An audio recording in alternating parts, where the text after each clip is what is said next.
I'm back, and welcome back to our channel. Ayaw mo kalimot o pag-subscribe o pag-click sa notification bell below para sa new updates sa atong YouTube channel na Radyo Drama Bisaya. And daghang salamat sa inyong pagpadayong pagsuporta o pagpaminaw sa atong Radyo Drama Bisaya. Just chill and relax and enjoy the show. I only live to love you. Sige, excuse me.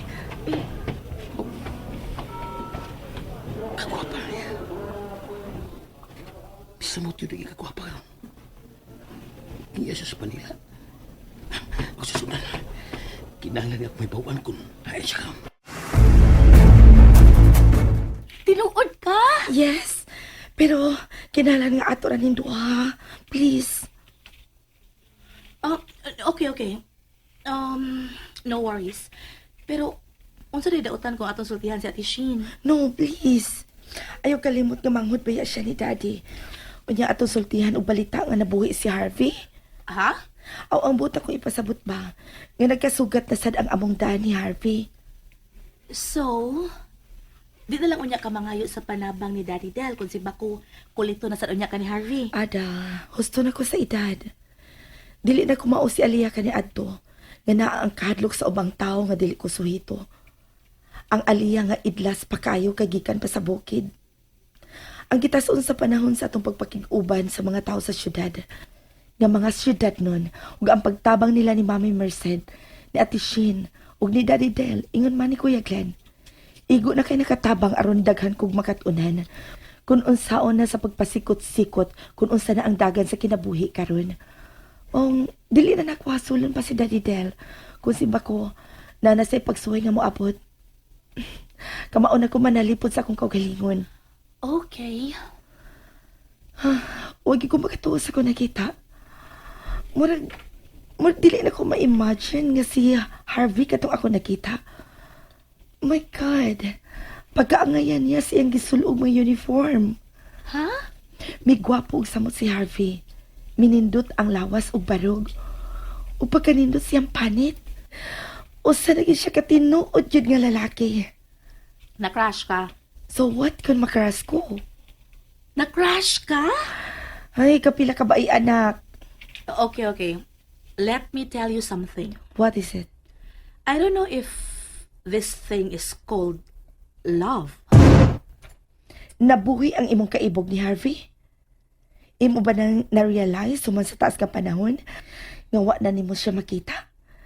Nga na-in love ka na niya? No, it's not Harvey. Nga nagkatunan ako sa pagmahal, Alea. So, kinsa? Si Daddy Del. Oh, But don't get me wrong, okay? Kay I swear to God nga, wag yung mali siya nga nagpaluyo sa kong giingon nga gimahal nako si Daddy Del, ha? Pure admiration ang nagpaluyuan na Alea. He's one in a million, di ba? Maugani nga hasta ka hanga kaayo niya. Lisod kay pangitaon ang parehas ni Daddy Del. Mong gisaad ako sa kong kaugalingon nga never gyud kong magminyo kung dili naman lang gani kong makasugat og laki nga parehas og kinaiya ni Daddy Del.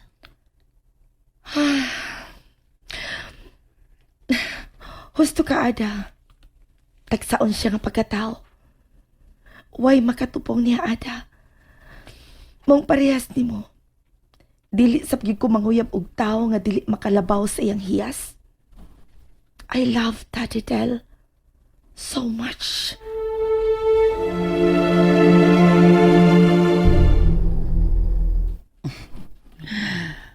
Para gid mi susukusa. A penny for your thought. Oh. Tita? Wow! You look so great na imong uniform, Harvey. Dignified. Ang ngayon nagit kayang respetahan. Og. Og dili na sad lisod higugmaon. I hope so. How's life?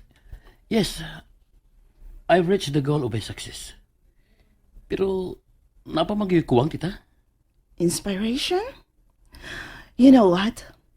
I wonder kung anong naidlas ka naman hinuon ron sa mga babae. Sa kadaghan na hinog naggukod ni mo, nagpakitag mga motibo. Pero paminaw ako, silang tanan, wag i-epek para ni mo. Tur kay doon na nakatagyas kong kasing-kasing, tita. Oh no. Don't tell me katong Aliyah lang gihapon. It's a big yes. Kaya bisan sa taas ng panahon nga nakalabay, wag siya mapapas ko na tita. Mahal kina ko siya. O misamot akong gugma diyang nakita ko siya kaniya.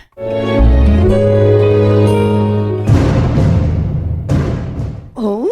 Yes, tita. Nakasultigin mi. Pero nahimo dyan kong amaw. Tulad kay bikaging ko human siya may excuse kay mulakaw na. Igo rin may nagkumustahayo kadiyot. So nagkabangga mo kaming duha. Tagkot ios kong kagulingon tita. Kay ko makalihok niyang nanangin siya kang mulakaw na. Mao tumisuway ko gukod para masundan siya. Kay gusto ko magtultol kung ayon sa magsakani sa Manila. Pero mura siyang tagulilo nga, kalitin ang wag tao Dugay kong tuyok pero wag yun siya makita tita. Niya ka siya din sa Manila? Maayon ta. Tita, please. Tabangay ko kampo be. Nga, di lang unta ang pakyas sa kong gilauman nga nakakita may pagbalik. Kinahanglan nga magkakita may pag-usap tita. I wonder kung unsa gyud imong nakita niya tong lumad. Nga nakadanikit ni mo, Harvey. Bisag ako, wala ko makasabot kung anong siya gyud tita. Sa kanang babae nga ako nakita, abot ko anong tuwa magyud ni Aliyah ako pagbati. O kumusta naman siya? Kung magkakita ka niya pag-usap tita, di ka makatuo. Tulad kay mura og anak og sapian si Aliyah. Pero sultihan talang ka tita. Nga di ko interesado sa baruganan ni Aliyah.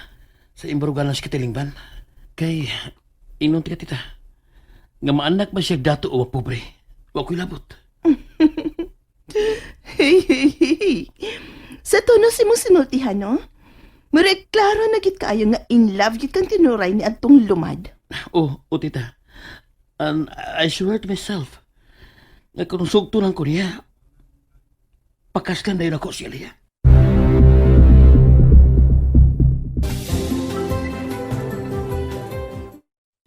Wag gyud ko makatuo sa ako nakita. Lahig yun kaayo nga Harvey ang ako nakita kani adto kay sa karon ada. Disintiri ko kay siya og formal ng malihok-lihok. Ingon man manulti. Bisan tuod og kadiyot ra gyud kaayo ming nagkumustahanay. No, mao pa? Uy, og migwapo gyud siya kaayo. So, na-crush na gid ka. Og tingali kon manguyab si Harvey nimo, may puruhan gud nga maging kamo. No? Dili ko masulti og panapos kay dili ba nato mahibaw-an ang panahon. Ang Ginoo react doon. Happy ng birthday ni Mama. So, I'm sure. Sigurado ko. Pauli ka sa Manila. Pauli ka. Di ba yun mahimo nga wa ka anang espesyal nga adlaw sa iyang kinabuhi, di ba? Kinahanglan yun. Kinahanglan Dili ko yun. gusto nga madismaya si Mama. Para niya, bahala na lang yun. Kung dili siya mag-celebrate. Basta magkapundok lang kita. Di ako bilib ni Tita Merced. Bilib ko na. Kay hingpit na yun siyang nausab. Bantay kagaw. Usab na kay siya. Dili na siya mao si Tita Merced nga happy-go-lucky. Dili na siya kamaong buhatag o bili sa mga espesyal nga adlaw sa iyang kinabuhi. Bantay kasawa na. Inana siya. Karon, wa nagi ko ikasaway niya. Tungod kay iya nagyang ipakita ang tinuod niyang pagmahal ninyo.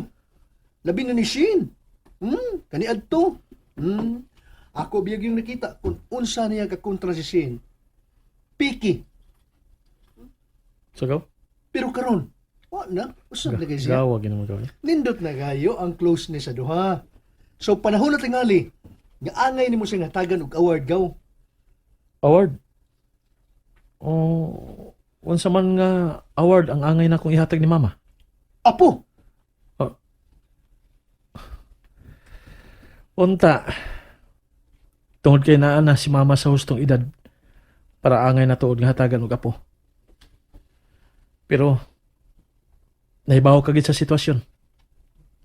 Ayaw ko gina nga mahimura nga magkuha tag usa ka babae sa daplin aron nga mo ipaangkon o ginikahuman. Biyaan nga murag wa lang. aw. Sure man sabgid ba nga dili malipay si Tita Merced nga ingon lang ana ang sitwasyon. Muna buhaton nimo. Makaproduce ka og anak para ihatag sa imong inahan. Kana bang legit nga apo gyud. Uy, iyang gikinahanglan. Ug naibaw ko nga dili gina problema. Kundi ka lang magtinalawan. Ha? Since imo nung yung nibawaan kung si kinsa gyud ang babae nga tiniuray nimong gimahal. At ba nga ang kamatuoran? Ayaw kahadlok kay sa ginaingon pa. Age doesn't matter when love is concerned. Ana na, Nahibaw ko, ana. bantay ka to. Og mituo ko, ana. Tuo ka. Pero kung nahimo magkutalawan karon, tungod kay nakasa manggod ko. Nawalan ko kontrol sa akong kaugalingon og Nagtuo ka. Nga tungod sa imong gibuhat na suko ni sa Aliyah. Mo na yung pagtuo. who knows? Heaven knows. Kanta mo rito. Gaw, ang tinuod nga gugma, di gyud na manalaw. Imo gi kong inito, no? Tungod kay gusto kong malipay ka. As done! And that's it, everyone. Stay tuned for the next episodes. Bye!